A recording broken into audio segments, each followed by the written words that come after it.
The night was cold and quiet, the kind of silence that only existed at the top of the city, in the towering glass skyscrapers where power slept and secrets lingered. In the heart of that silence stood Coal Industries, a giant of steel and ambition, its logo glowing against the midnight sky.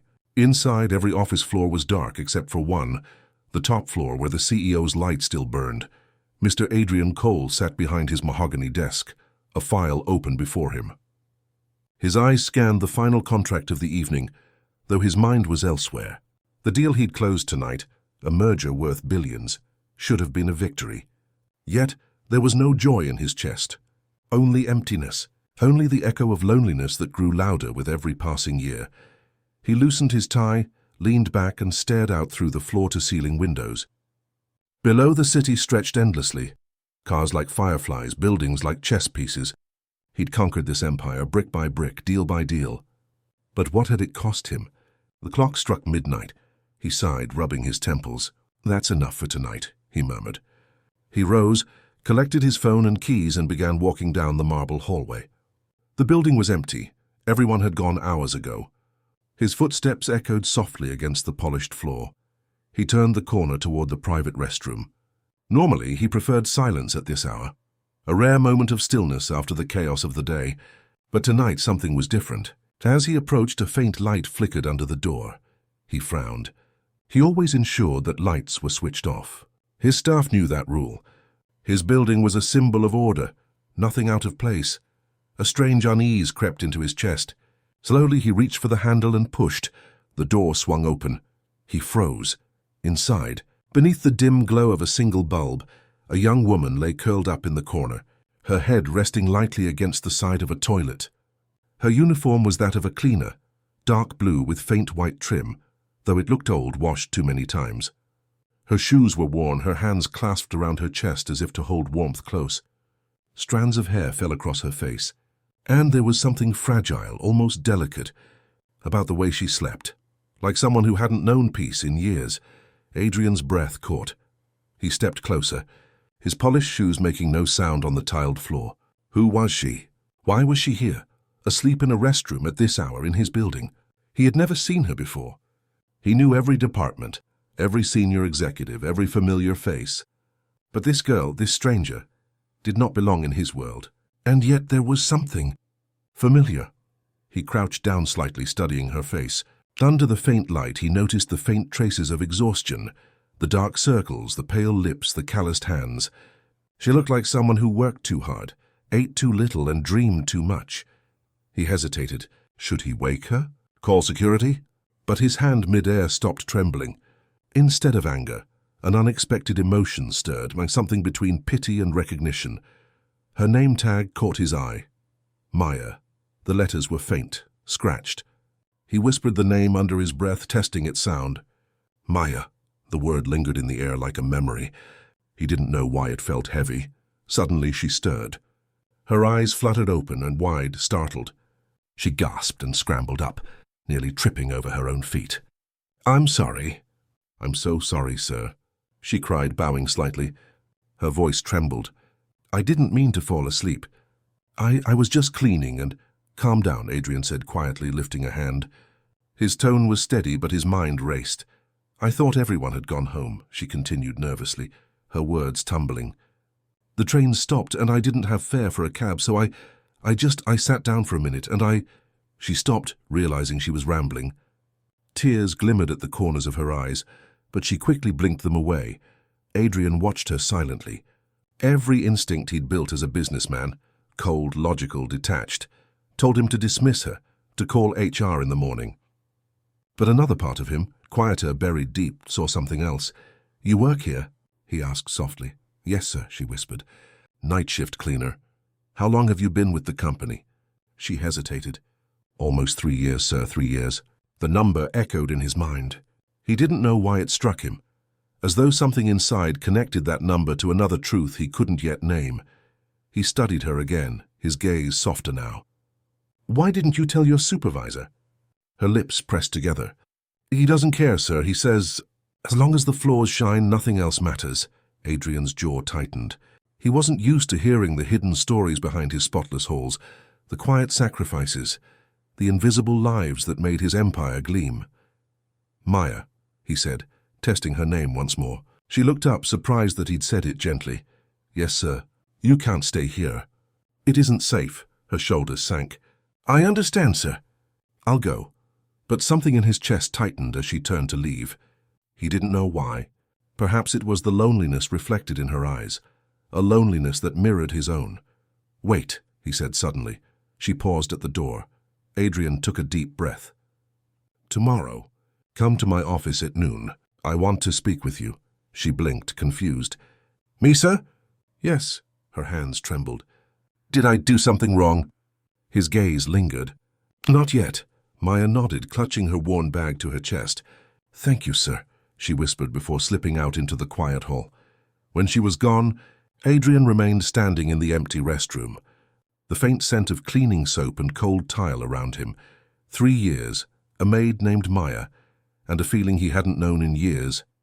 Curiosity mixed with fate. As the door shut, he whispered to the empty room, "Who are you?" The next morning, sunlight spilled through the tall glass windows of Coal Industries. The city below moved like a machine, busy, loud, predictable. But inside the top floor, something had shifted. Mr. Adrian Cole sat in his office, the same man who had signed billion-dollar contracts and built an empire on logic, control, and precision. Yet as he stared at the reflection of the city in his polished desk, his mind wasn't on the market reports. It was on the faint name stitched on a worn uniform, Maya. He whispered the name again under his breath. There was something about it, about her. The way she had startled awake, the tremor in her voice, the look in her eyes that spoke of struggle and silence. He had seen fear before, in boardrooms, in negotiations, in rivals, but hers was different. It was honest. He couldn't shake the image of her sleeping in the corner of that restroom, her face pale under the flickering light. Why would a maid, a young woman, worried, fall asleep in such a place? Unless she had nowhere else to go. He leaned back in his chair. 3 years, she'd said. She had worked in his building for 3 years, and he'd never seen her. 3 years of scrubbing floors, cleaning offices, invisible to everyone who walked past. A knock at the door broke his thoughts. "Come in," he said. His assistant, Clara, stepped inside holding a tablet. "Morning, sir. The press conference for the merger is at 2. Legal team needs your signature before noon." "Leave it," Adrian said, his eyes still distant. Clara hesitated. "Sir?" "Later," he repeated. She nodded and turned to leave, but curiosity got the better of her. "Sir, if I may, you look distracted." "Everything all right?" He almost smiled. Distracted was too soft a word. "Fine, Clara, just something unexpected." When she left, he checked the clock. 11:45.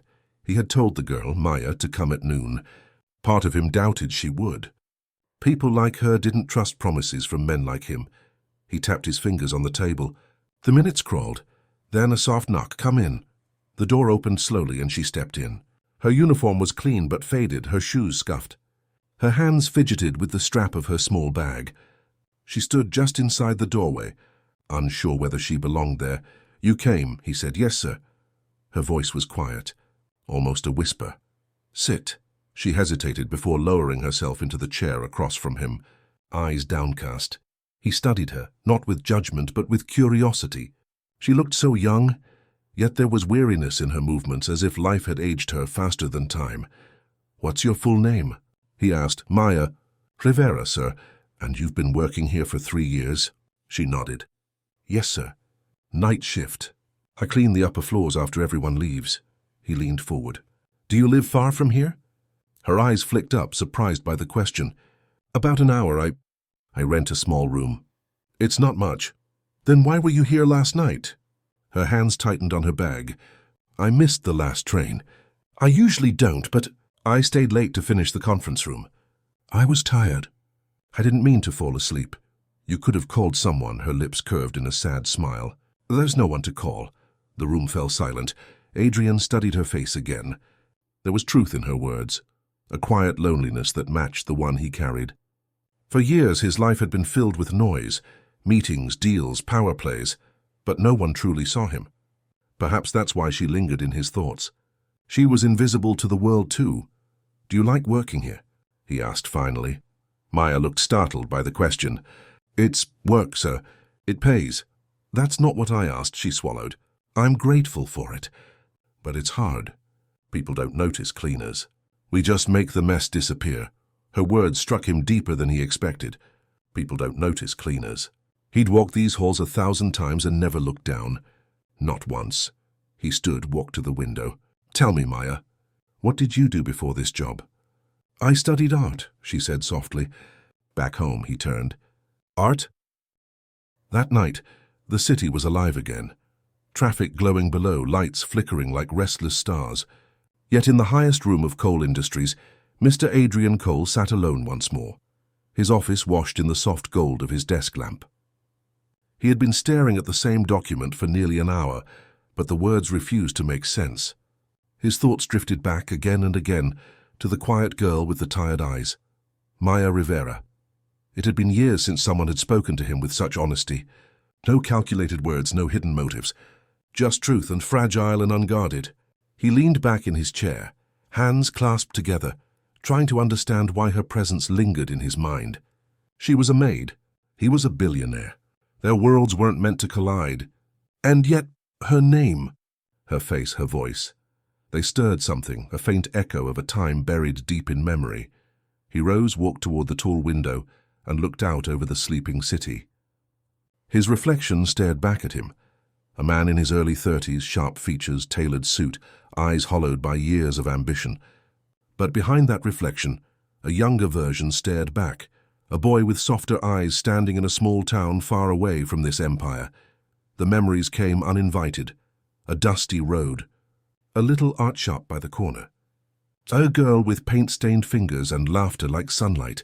He closed his eyes, remembering the way she used to smile when she caught him staring through the window at her paintings. Lila. That was her name. His first love. His only love. It had been more than 10 years.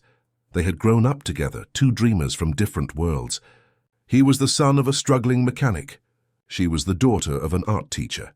They'd spent countless afternoons under fading skies, talking about the future. She had painted, and he had promised to build something grand, something worthy of her. Then one night everything changed. A fire. A scream. The small art shop engulfed in flames. He'd tried to reach her, but the smoke had swallowed her whole. When the fire finally died, all that remained was ash, and a single unfinished painting, half burned, the colors melted into black. That night, Adrian Cole was born. Not the dreamer, not the boy. The man who would never be weak again. The man who built walls so high that nothing and no one could ever hurt him. He opened his eyes now, heart pounding. Why had that memory resurfaced after so many years? He turned from the window, glancing at the photo frame on his desk, a rare personal relic.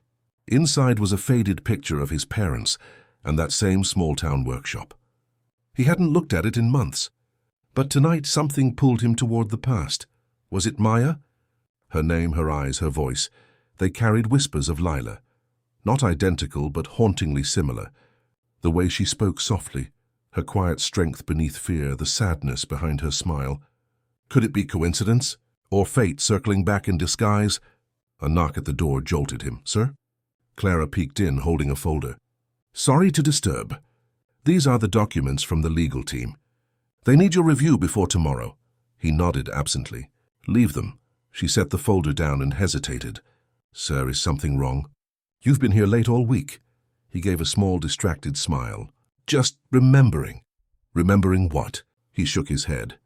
Nothing important. She frowned slightly, sensing something different about him. For years, Mr. Cole had been the definition of control. Calm, distant, predictable. But tonight there was a softness in his expression she'd never seen before. Clara, he said suddenly, do we have personnel files for cleaning staff? She blinked. Cleaning staff, sir? Yes, night shift. A woman named Maya Rivera. Clara tilted her head. I can check with human resources. Do that. I want everything on her. Employment record, references, anything. Understood.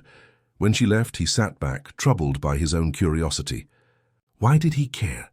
She was an employee, one among hundreds. But something about her story, her tired face and the way she had whispered, "There's no one to call," refused to leave him. He rubbed his temples. This wasn't him. He didn't get involved. Not anymore. Still, as the clock ticked past midnight, he found himself reaching into the drawer of his desk, pulling out a small, locked box. It was old, scratched, its brass key cold against his palm. He opened it. Inside lay a handful of mementos from another life, a crumpled sketch, a small seashell, and a folded photograph. He unfolded it slowly. It was faded, but the image still clear. A young woman with paint on her hands and a smile that reached her eyes. Lila. He stared at it for a long time. Her hair. Her eyes, that soft curve of her lips, so much like Maya's. A sharp breath escaped him. It can't be, but what if it was? He set the photo down, staring at it as though it might answer the questions crowding his mind. Could Maya be connected to her? A sister? A relative? Or was it just his own loneliness painting illusions? Outside, thunder rumbled faintly, and the city lights flickered. Adrian closed the box, locked it and placed it back in the drawer. But the past had already been unlocked. As he left the office, his mind replayed the same scene. A flickering light, a sleeping girl, and a name that felt like a ghost from another life, Maya Rivera. And in the hollow silence of his penthouse, Adrian Cole whispered to the night, "Who are you really? And why do you feel like someone I lost?" The storm outside answered with a distant roar, as if the past itself had finally awakened. The next morning the city gleamed beneath a soft veil of mist. Cars glided through wet streets, and sunlight shimmered faintly on the windows of Cole Industries. Inside, Adrian Cole's office was quiet, too quiet for a man whose empire never slept. He sat by the window, coffee untouched, eyes lost in thought.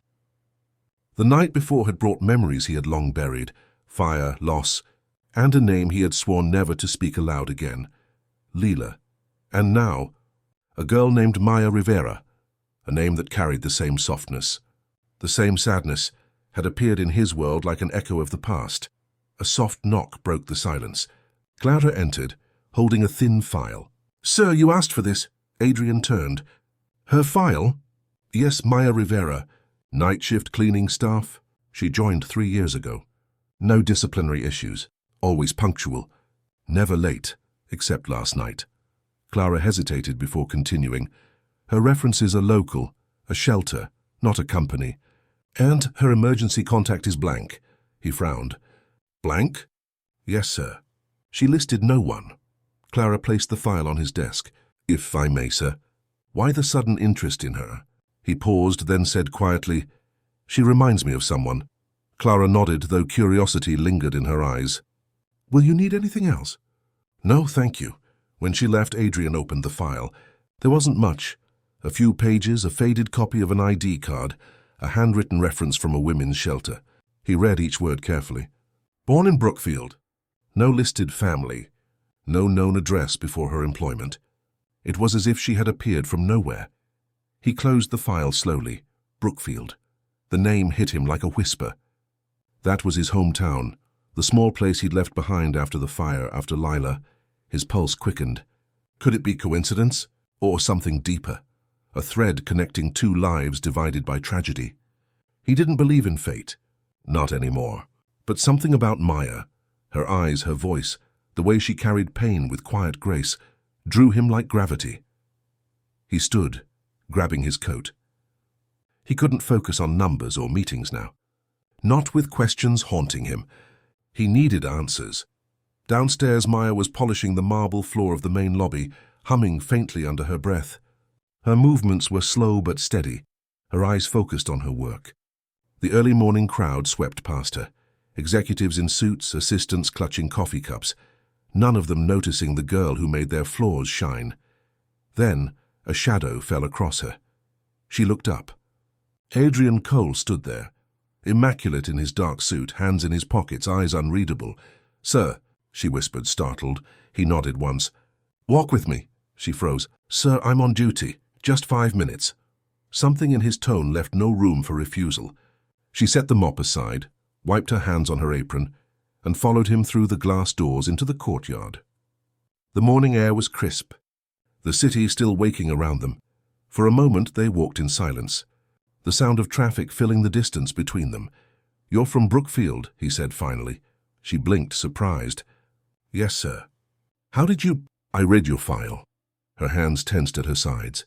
I didn't know the company cared where the cleaning staff came from. Usually I don't, he said softly.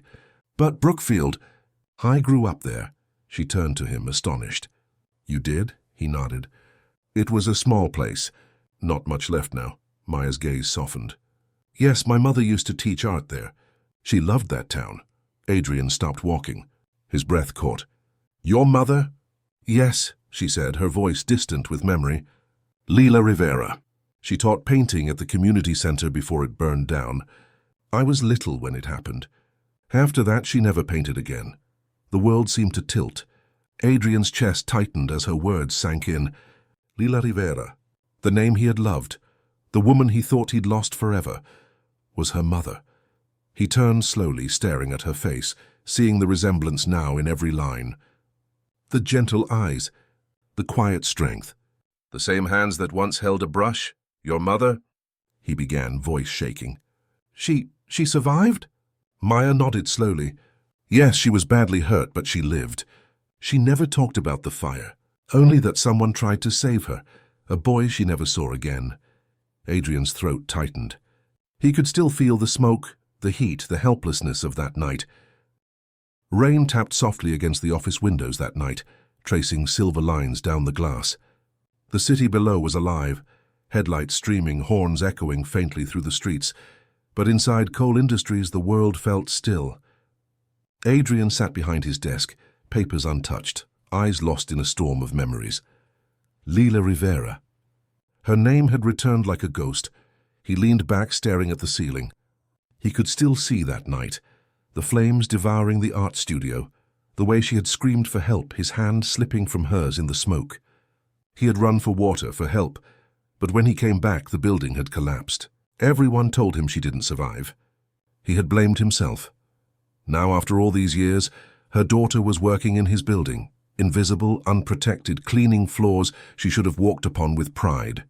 He couldn't shake the guilt, nor the ache in his chest when he saw her eyes, Lila's eyes, carrying that same quiet sorrow. A knock interrupted his thoughts. Come in, he said softly. Clara entered, holding a folder. Sir, the audit meeting— Cancel it, Adrian said without looking up. Clara hesitated. Sir, they flew in from Zurich. I said cancel it. His tone left no room for questions. She nodded, slightly unsettled, and left quietly. Adrian rose, walking toward the window. His reflection stared back at him. A man who had everything except peace. He had built towers, bought companies, conquered markets. But the past, he realized, could not be bought. That waited, silent, patient, until the moment it wanted to be seen again. He turned to the file still lying open. Maya Rivera. A cleaning staff member earning barely enough to live. No family, no safety, no future. It wasn't right. Not for her. He pressed a button on his intercom. Clara, find me Maya Rivera's supervisor. Downstairs, Maya was finishing her shift. Her hands were raw from the cleaning chemicals. Her back ached, but her mind was restless. The conversation with Mr. Cole replayed again and again. The way he froze when she mentioned her mother, the sadness in his eyes. It wasn't pity. It was recognition. But how could he know her mother? She wanted to ask, but she also knew her place. People like her didn't ask questions of men like him. She was about to clock out when her supervisor, Mr. Daniels, approached. Rivera, the boss wants you in his office. Maya frowned. Mr. Cole? Yes, don't keep him waiting. Her heart skipped. What had she done? Had she broken some rule? She wiped her hands, straightened her worn uniform, and followed the elevator up, her reflection trembling in the mirrored walls as the numbers climbed. When the doors opened, she stepped into silence. The carpet was soft beneath her shoes. The air smelled faintly of cedar and rain. Clara gestured to the door. He's waiting for you. Maya nodded nervously and stepped inside. Adrian stood by the window, hands clasped behind his back. The city lights painted his silhouette in silver. Sir? She whispered. He turned slowly. Sit. She hesitated but obeyed, perching at the edge of the leather chair. He studied her quietly. Do you like working here? The question caught her off guard. It's work, sir. It pays the bills. Barely, she blinked. Sir? I looked at your records. You've been here 3 years. You never took a leave. You never asked for a raise. You clean this building every night while others walk past you as if you're invisible.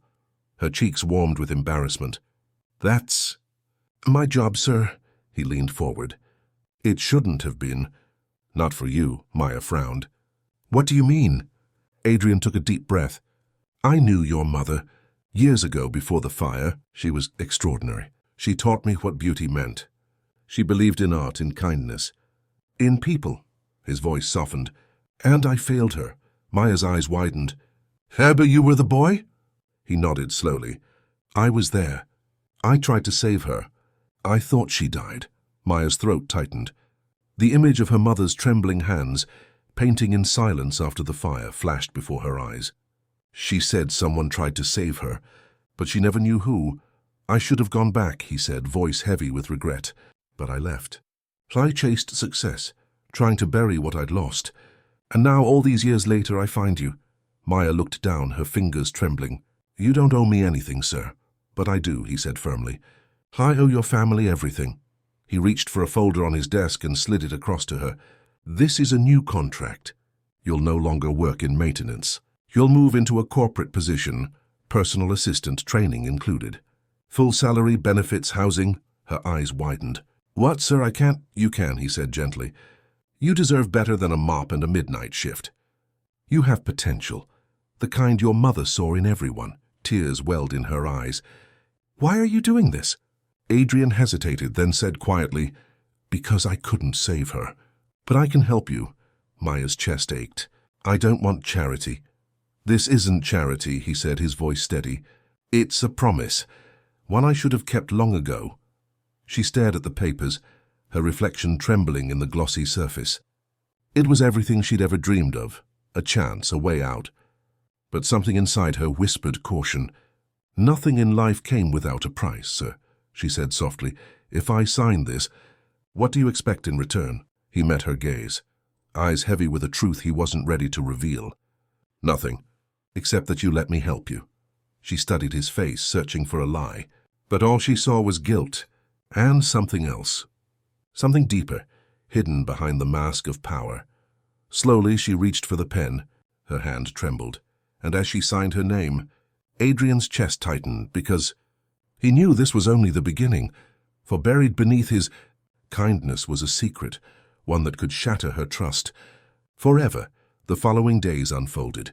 Like a dream Maya couldn't quite believe, she woke each morning in a small but elegant apartment provided by the company, sunlight streaming across soft white curtains, not the damp shadows of her old basement room. She dressed in neat office clothes now, not the grey uniform that had once smelled of bleach and fatigue, and when she stepped through the glass doors of Coal Industries, people greeted her by name. But behind every polite smile she still felt the whispers. The other assistants wondered how a cleaning girl had leapt to the top floor overnight. Some said she must know a secret, others said she had caught the boss's eye. Maya tried to ignore them. She worked hard, learning fast, determined to prove she belonged. But every time she passed Adrian's office, she felt his gaze, calm, unreadable, and filled with something she couldn't quite name. He had changed her life overnight. Yet she couldn't shake the feeling that he carried a weight heavier than gratitude. Something unspoken. One afternoon, as rain lashed against the glass, Clara entered Maya's new workspace. Mr. Cole wants to see you. Bring your notebook. Maya nodded, straightening her blazer, heart thudding softly. She stepped into his office, vast and quiet, lined with books and old photographs. Adrian stood by the window again, staring into the storm as if searching for answers in the clouds. Sir? He turned. Come in, Maya. She took a seat across from him, opening her notebook. What would you like me to do today? He smiled faintly. No tasks today. I wanted to talk, her brow furrowed. Talk? Yes, about your future. She blinked. My future? He nodded slowly. I've arranged for you to begin a mentorship program. Executive management. It's 6 months long intensive training. After that, you'll oversee one of our charity divisions. Her mouth fell open. Sir, that's too much. I don't have the education for that. You have more than education, he said quietly. You have strength, heart. Your mother had it too. Her heart twisted. You talk about her like you knew her better than anyone. I did, he whispered. She hesitated, watching his face. Sir, there's something I've been wondering. He met her eyes. Go on. The night of the fire, the boy she talked about, she said he saved her, then vanished. She thought he died. Her voice softened. You were that boy, weren't you? Adrian's chest tightened. He nodded slowly. Yes, I tried to go back for her. But when I did, it was too late. They said everyone inside was gone. I couldn't bear it. She swallowed hard. She always hoped he survived. She never stopped painting his face from memory. He closed his eyes, pain flickering across his features. I should have found her. I should have gone back. You couldn't have known, she said gently. You were just a boy. He looked at her, really looked, and for the first time his voice cracked. I wasn't just a boy, Maya. I was the reason she was there. Her brows knit. What do you mean? He turned away, staring out the window as thunder rolled in the distance. It was my idea to use that old studio. My candles. My project. She came to help me. I started the fire. The words hit her like a wave. She froze, the room spinning slightly. You... He nodded, eyes glistening. I never meant to. I tried to stop it, but it spread so fast. I've lived with that guilt every day since. Maya's breath caught. Her mind flashed to her mother's hands, scarred but gentle. Her eyes clouded with memories she never shared, all those years of silence, and now... The truth. You built this empire, she whispered. To bury what happened? Yes, he said softly. And to make something good out of something terrible. Every charity, every scholarship, it was all for her. And when I saw you that night, asleep in the janitor's room, it felt like fate was giving me a chance to make things right. She stood, shaking her head. You think money can fix the past? No, he said quietly. But maybe kindness can... Tears welled in her eyes. You should have told me. I was afraid, he admitted. Weeks passed like slow-moving clouds over the city skyline. Maya's new life unfolded one careful step at a time. Boardroom meetings, training sessions, charity projects that bore her name. People started to see her not as the maid who'd been lifted from the basement, but as someone with purpose, with presence. Yet beneath her calm smile, her heart was a battlefield. She carried two truths now, one of gratitude, one of grief. Adrian Cole had changed her life, but he had also shaped the pain that haunted her childhood. Every kindness he showed reminded her of her mother's quiet suffering. Every glance he gave her carried both affection and apology, and yet she couldn't deny the bond forming between them. It wasn't romance, and not yet. It was something deeper, unspoken. The slow recognition of two souls bound by loss, redemption, and a promise reborn in a new generation. Still, she hadn't forgiven him. Not fully, not until the day of the charity gala. The ballroom shimmered beneath a canopy of crystal lights. The air buzzed with elegance, silk gowns, tuxedos, the quiet murmur of powerful people toasting a cause they barely understood. Tonight was the launch of the Lila Rivera Foundation, a project dedicated to rebuilding art schools across the country. At the center of it all stood Maya, radiant in a soft silver dress, her hair swept elegantly aside. It felt surreal, standing here as a guest of honor when just months ago she was scrubbing marble floors. Adrian watched her from across the room. He had attended hundreds of events, signed billion-dollar deals, shaken hands with presidents, but tonight his heart raced in a way it hadn't in decades, because tonight he wasn't just honoring a name. He was honoring a memory, and perhaps asking for silent forgiveness. As the crowd settled, the lights dimmed. A hush fell over the room. Clara stepped onto the stage. Ladies and gentlemen, tonight we celebrate more than art. We celebrate resilience. The Lila Rivera Foundation is not only a tribute to creativity, it's a story of love, loss, and second chances. And no one understands that story better than Mr. Adrian Cole. Applause followed. Adrian stepped forward slowly, adjusting his tie, his eyes scanning the crowd until they found Maya's. He took a deep breath. Thank you. Tonight I stand before you not just as a CEO, but as a man who once made a terrible mistake and spent a lifetime trying to make it right. Murmurs rippled through the audience. I was responsible for a fire that took nearly everything from someone I loved, an artist, a teacher, a woman whose name this foundation bears. Her daughter, Maya Rivera, stands here tonight, proof that even in tragedy, hope survives. The spotlight turned toward Maya, Gasps spread through the room. Adrian continued, his voice trembling. I've built towers and fortunes, but nothing I've achieved can measure against what I owe her family. This foundation is my promise, to rebuild what I destroyed, to give back the color, the beauty, and the kindness I once took from the world. When he stepped down, the room erupted into applause. But Maya's eyes glistened, her hands trembling slightly. She hadn't expected him to tell the world. He had hidden that guilt for decades, yet tonight he laid it bare before strangers. No excuses, no shields. It broke something inside her, something heavy. Later, as the guests mingled, Maya found him alone on the terrace. The city spread out beneath them, lights shimmering like scattered stars. You told them, she whispered. He turned, his eyes soft. It was time. She stepped closer. You didn't have to. I did, he said quietly. Secrets rot the soul. I've carried this one long enough. Maya looked down at the city, her voice low. I used to wonder why my mother still believed in people after everything. She said kindness always returns, sometimes late, sometimes broken, but it always finds its way home. He smiled faintly. She was right, Maya's eyes met his. You've spent your life repaying a debt that didn't need to be paid in money. She forgave you long ago. She told me once that the boy who saved her saved more than her life. He saved her faith. Adrian's breath caught. She said that? Maya nodded. She painted your face every year. She called you the promise. His eyes glistened. And now you're here, her promise standing before me. For a moment silence wrapped around them like a fragile thread. The city hummed below, but all that mattered was the space between them, heavy with memory, light with hope. Maya took a step closer. Mr. Cole. He stopped her gently. Adrian, please. She smiled softly.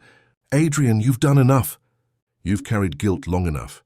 My mother wouldn't want you to live in sorrow. Neither do I. He exhaled slowly. Then what do you want, Maya? She looked at him, truly looked, and saw not the billionaire but the boy who once tried to save her mother through fire and fear. I want peace, she said. For both of us. Adrian nodded, his voice quiet. Then let this be the end of the debt, and the beginning of something new. She reached out, her hand trembling slightly, and he took it, not with power, but with reverence. In that simple gesture, 3 years of distance, 3 decades of guilt, and a lifetime of silence dissolved. The promise, once broken by fire, was finally kept in light. And as the city wind swept across the terrace, Maya whispered, You didn't just claim a company tonight. You claimed the life my mother wanted for me. And for that, Adrian, thank you, he smiled. Not the polished smile of a tycoon, but the soft, weary smile of a man finally free. Maybe, he said, looking out at the skyline. Some promises take a lifetime to fulfill, and together they stood beneath the stars, not as debtor and heir, not as boss and employee, but as 2 hearts bound by a promise that survived the fire.